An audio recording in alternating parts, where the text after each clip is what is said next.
કચ્છના માધાપરના આંગણે 44 વર્ષ બાદ ફરી પૂજ્ય મોરારી બાપુની કચ્છમાં 36મી કથાનો પ્રારંભ 21 માર્ચથી પ્રારંભ થશે ત્યારે માધાપરના ત્રિભુવન ખેતર ખાતે ગોરસિયા ફાર્મ ખાતે કથાની તૈયારીને આખરી ઓપ અપાઈ રહ્યો છે ત્યારે આ કથાના મુખ્ય દાતા અને કથાના મનોરથી ધીરેશ ધનજીભાઈ દબાસિયા જણાવ્યું હતું કે હું માત્ર નિમિત્ત બન્યો છું આ કથામાં કોઈ પણ કચાસ ન રહે તેવી વ્યવસ્થા આયોજકોને જણાવ્યું હતું આ કથાના આયોજનમાં પ્રવીણભાઈ તન્ના રાત દિવસ રહીને માર્ગદર્શન આપી રહ્યા છે આ કથામાં વિશાળ કથા ગામ બનાવવામાં આવ્યો છે જેમાં 50થી 70,000 લોકો કથાનું શ્રવણ કરી શકશે અને વિશાળ ભોજનશાળા પાર્કિંગની વ્યવસ્થા કરવામાં આવી છે સમગ્ર કાર્યક્રમની વ્યવસ્થામાં મોહનભાઈ ધારશી વેલજીભાઈ આહિર વિનોદભાઈ સોલંકી ઘનશ્યામ જોશી રીસી જોશી ભાવેશભાઈ આયા જય સચદે મનોજ ઠક્કર જીગર રાજદે યોગેશ કજ્જર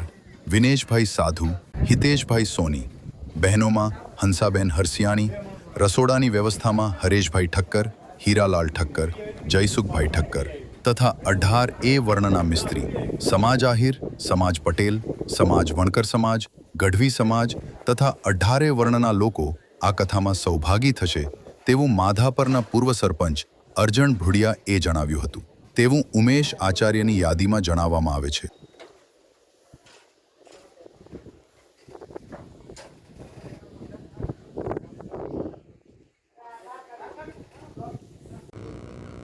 જય સિયારામ અર્જુનભાઈ આજે માધાપરના આંગણે 21 તારીખે જે રામકથા મોરારી બાપુજીની ચાલુ થઈ રહી છે અને માધાપર ગામ અને આપણા સમગ્ર કચ્છને આ લાવો મળી રહ્યો છે એના વિશે આપ આ કથાનું આયોજન શું કહેશો?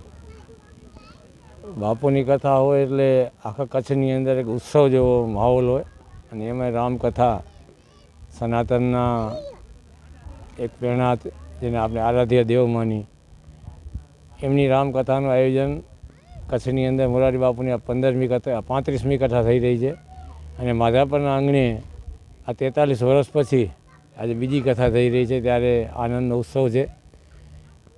જ્યારે આ કથા 1982ની અંદર માધાપરની થઈ ત્યારે માધાપરની વસ્તી 5,500થી 6,000ની હતી. આજે 42-43 વર્ષ પછી એ જ આ ગામની વસ્તી સમસ્ત ગામની વસ્તી લગભગ 50,000થી 55,000ની છે. આજે એટલી વસ્તી આ મેજોરિટી સનાતન પ્રેમીનું આ ગામ છે. એની અંદર બાપુના કાયમી તમે જોયું હશે કે આખા ભારતની અંદર દેશ વિદેશમાં જ્યારે કથા કરતા હોય ત્યારે માધાપરનું નામ અવશ્ય એના મુખેથી ઉચ્ચાર થતો હોય. આજે એ બાપુ આજે 21 તારીખથી કરીને 29 તારીખ 9 દિવસ માટે આ માધાપરની આ વૈકુંઠની અંદર કથાનું આયોજન થઈ રહ્યું છે. તો આનંદ અને ઉત્સવ દરેક સમાજ માધાપરની લગભગ અલગ અલગ 19 સમાજ મોટો સમુદાય એની અંદર ભાગ લઈ રહ્યા છે. પોતાની આર્થિક યોગદાન શારીરિક યોગદાન જે કંઈ આપી શકે સેવાનો લાભ લેવા તત્પર છે અને પ્રેક્ષકો આખા કચ્છમાંથી બાપુની કથા કચ્છના કોઈ પણ ખૂણા ઉપર થતું હોય ત્યારે એના અનુયાયીઓ જે છે એના ફોલોવર જે છે એ કોઈ પણ હિસાબે 9 દિવસની અંદર એક દિવસ તો ઓછામાં ઓછા એ લોકો કથા માટે જતા હોય ત્યારે આ ભવ્ય આયોજન અમારા દબાસિયા પરિવાર ધીરેન મનસુખલાલ કરશન દબાસિયા પરિવાર યુકે રહેવાસીના આયોજનથી એના મુખ્ય જજમાન પદે આયોજન થઈ રહ્યું છે. એમાં 9 દિવસ સુધી બપોર અને સાંજનું ભોજનનું આયોજનની સાથે રાખેલું છે જેથી કરીને બહારથી આવનાર શ્રદ્ધાળુ કે શ્રોતાઓને જમવાની વ્યવસ્થા બીજી અન્ય કોઈ પણ વ્યવસ્થા જળવાઈ રહે એવા ઉદ્દેશથી દરેક કાર્યને સફળતાપૂર્વક પાર કરવા માટે માધાપરના દરેક સમાજ એમાં લેવા પટેલ સમાજ હોય ક્ષત્રિય સમાજ હોય આયર સમાજ હોય મિસ્ત્રી સમાજ હોય બીજા અનેક એવા મોટા મોટા સમાજો જે છે એનો સૌનો સહયોગ એના સૌની સેવા ને આ કાર્યને સફળ કરવા માટેનો સૌ પ્રયત્ન કરી રહ્યા છે. અને ખાસ કરીને બાપુની જે ટીમ જે છે એ ટીમનું નજર નીચે એના માર્ગદર્શન નીચે કારણ કે આપણું મોટા કથાના આયોજન થતા હોય અને બાપુની કથાના આયોજનના જે પ્રોટોકોલ જે છે એના માર્ગદર્શન નીચે જ આ કામ કરવાનું હોય ત્યારે પ્રવીણભાઈ અને એક મોહનભાઈ એવા એની સાથે જોડાયેલા 8-10 જણાનો જે બાપુના ખાસ વેલજીભાઈના દીકરા છે તો એવા એના સૌના સહયોગથી અને સૌના માર્ગદર્શન નીચે આયોજન થઈ રહ્યું છે. આજે લગભગ દરેક કાર્ય પૂર્ણતાના આરે છે. એમાં VIP રસોડા હોય VIP પાર્કિંગ હોય મહિલા પુરુષ જમવાની વ્યવસ્થા હોય રસોડા હોય અને પાર્કિંગ માટેના જે રસ્તાઓ એની દરેકની ચકાસણી કરી અને એની સાથે વહીવટી તંત્ર પણ પોલીસ સ્ટાફ હોય, ઇલેક્ટ્રિસિટી જીઈબીનો સ્ટાફ હોય, આજુબાજુનો પંચાયતનો વધમનગર ગ્રામ પંચાયતનો સ્ટાફ હોય, માધાપર નવાસ પંચાયતનો સ્ટાફ હોય, એ સફાઈની જ્યાં જરૂર પડતી હોય, આરોગ્યની અંદર જોઈએ તો જિલ્લા આરોગ્ય અને ભુજ નગરપાલિકા ફાયર બ્રિગેડ સુવિધા આવી અનેક સુવિધાઓ જે સ્થાનિકમાંથી જે મળી રહે, સહયોગ કરી શકે, દરેક શ્રોતાઓ અને દરેક પંચાયત નગરપાલિકાઓનો સહયોગ કરી અને આ કાર્યને સફળ બનાવવાનો પ્રયત્ન કરી રહ્યા છે. ત્યારે આપના માધ્યમથી સમસ્ત કચ્છવાસી અને ગુજરાતના મોરારી બાપુના પ્રેરક અને એના અનુયાયીઓને આ કથાના આવવા માટેનું ડબાસિયા પરિવાર વતી આપ સૌનું આમંત્રિત છો. આ બધા આપ સૌને અમારું નિમંત્રણ છે. આવવા માટે કયા રસ્તાનો વિકલ્પ રહેશે? ખાસ કરીને અમારું જે આ માધાપર ભુજોડી કે ભુજ અંજાર હાઈવે ત્યાંથી આવવા માટેનું એક ભજોડી ગામનો જે પ્રવેશ દ્વાર જે છે એની અંદર થઈને આ સભા મંડપ સુધી આવી શકાશે. એથી આગળ આવતા PGVCL જે એલ્યુમિનિયમ કંપની છે, જે વધમનગર ગ્રામ પંચાયતનો એન્ટ્રીનો રોડ છે, ડામર રોડ, ત્યાંથી આ સભા મંડપમાં અવાશે. એથી આગળ માઈ ડેરીના ગેટની સામેથી વધમનગરનો અને માધાપરને જોડતો માર્ગ જે છે નવાવાસનો, એની બેની વચ્ચેથી CC રોડ છે, ત્યાંથી અવાશે. HP પંપ, એથી આગળ આવતા HP પંપની બાજુમાંથી જલારામ સોસાયટી થઈ શિવાજી પાર્ક થઈને આ સભા મંડપમાં આવાશે. એથી આગળથી તુલસી હોટલની બાજુમાંથી થઈને આ સરિયાના ગેટમાંથી થઈને આવાશે.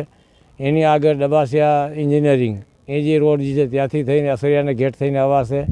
પટેલવાડી થઈ અને જે એક ગંગેશ્વર રોડ છે અને પટેલવાડીથી ભોજોડી રોડ, વધમનગર રોડ, આ સંપૂર્ણ રોડમાંથી આવતા એવરેજ 800થી 900 મીટરની દોરી ઉપર આ સભા મંડપ છે. તો સર્વે આપના માધ્યમથી જે કોઈ આનું સૂચન જાણવા માગતા હોય તો આ ખાસ નોંધ રાખજો કે માધાપરની અંદર આ સભા મંડપ બાપુની કથાના વૈકુંઠ કથા મંડપ સુધી આવવા માટેના ફરીથી આપને આપું કે ભાઈ ભજોડી પ્રવેશ દ્વાર ગામનો, ત્યાંથી થઈ વાડી વિસ્તારમાં થઈને આવાશે. ત્યાંથી 2 કિલોમીટર જેટલું અંતર થશે. વધમનગર ભજોડીથી ભુજ તરફ જાય ત્યારે પહેલું આવશે PGV એલ્યુમિનિયમ કંપની, જે વધમનગર ગ્રામ પંચાયતના ઘર પાસેથી આવે ડામર રોડ, ત્યાંથી આવી શકાશે. ત્યાંથી થશે 1 કિલોમીટર. એથી આગળ આવતા માઈ ડેરીની આગળથી જે રોડ આવી રહ્યો છે વધમનગર અને ગામની અંદર ગ્રીન સિટી બાજુ, પિંક સિટી બાજુ, ત્યાંથી આવવાથી લગભગ 800 મીટર થશે. એથી આગળ જતાં HPનો પંપ જે જલારામ સોસાયટીમાંથી શિવાજી પાર્કમાંથી થઈને આવાશે, ત્યાંથી પણ અંતર લગભગ 800થી 900 મીટર થશે. આગળ તુલસી હોટલની બાજુમાંથી જે CC રોડ આવે અસરિયાનગરના ગેટમાંથી થઈને અંદર આવાશે, ત્યાંથી 1 કિલોમીટર થશે. ડબાસિયા એન્જિનિયરિંગના જે રોડ જે છે ત્યાંથી અંદર આવવા માટેનું 1 કિલોમીટરનું અંતર થશે. જેથી સૌ બહારથી આવનાર શ્રોતાઓ, બાપુના અનુયાયીઓને આ રસ્તા ઉપરથી આવી અને કોઈ અગવડ ન પડે, ત્યાં સાઈડ ઉપર રસ્તા ઉપર પોલીસ કે સિક્યુરિટી ગાર્ડવાળા ઊભા હશે. એમના માર્ગદર્શન નીચે જે રસ્તાના પાર્કિંગમાં જવાનું કહેવામાં આવે એ રસ્તા ઉપર આપ જઈ અને અહીંયા આપનો આનંદ માણો, બાપુના કથાનું શ્રવણ કરી આપણે ધન્યતા અનુભવી. એની સાથે આપણે આ કાર્યને સફળ બનાવવા માટે અને અમારે પાર્કિંગની અને અવ્યવસ્થાને થાય એમાં સહયોગ કરવા આપ સૌ પધારનાર શ્રોતાઓ અને ભક્તોને મારી ખૂબ વિનંતી છે. ફરીથી આપ સૌને પધારી અમારા કાર્યને સફળ બનાવવા અને આ ધર્મ યજ્ઞનો લાભ લેવા આપ સૌને હાર્દિક નિમંત્રણ છે.